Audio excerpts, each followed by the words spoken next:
You just lost someone. Maybe it happened recently. Maybe it happened years ago and you still carry it like a weight you can't put down.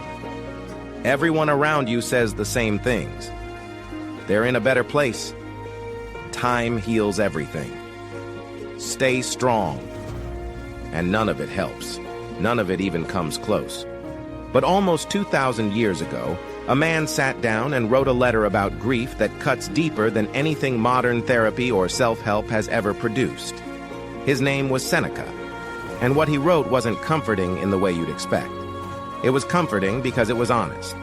Around 40 AD, a Roman woman named Marcia had been grieving the death of her son for 3 years. Not weeks, not months. 3 full years of unbroken mourning. She had withdrawn from life entirely. She stopped socializing. She wore dark clothing every single day and turned her home into a shrine of sorrow. Nobody around her knew what to say anymore. Most people had given up trying or just quietly avoided her. Seneca didn't avoid her. He wrote her a letter. It wasn't soft. It wasn't filled with empty sympathy.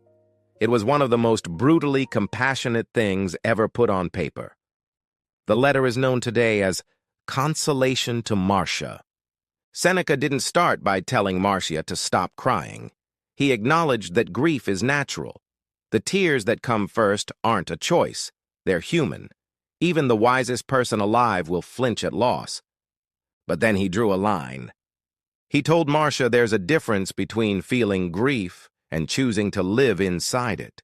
The initial pain is nature, but everything after that, the refusal to re-enter life, the daily ritual of suffering, the identity built around loss, that's a decision. And it dishonors the very person you're mourning. Then Seneca asked a simple question. If your son could speak to you right now, what would he say? Would he want you to spend the rest of your life like this? Would he want his memory to be the thing that destroyed you? Or would he want you to carry what he taught you and actually live? Seneca argued that prolonged grief is secretly selfish, not in a cruel way, but in the sense that it centers your pain over their memory. You stop celebrating what they were. You only mourn what they're not. And slowly, the person you lost gets replaced by the ache of losing them. Then he introduced what might be the most powerful reframe on grief ever written. He told Marcia to think about her son's life not as something that was stolen, but as something that was given. The years she had with him were never guaranteed. Every moment was borrowed time.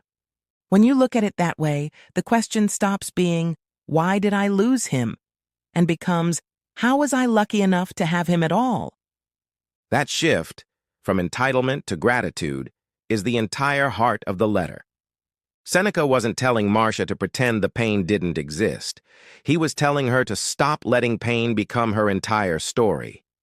Because the longer you grieve without limit, the more you forget what you're actually grieving for.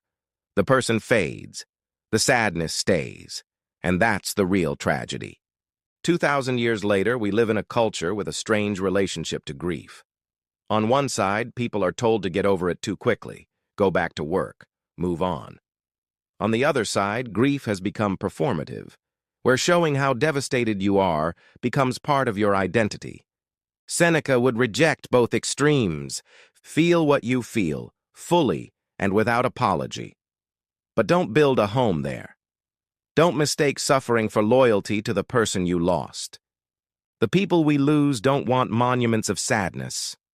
They want us to carry forward the best of what they gave us, living in a way that reflects what they meant to us, not just what it felt like to lose them.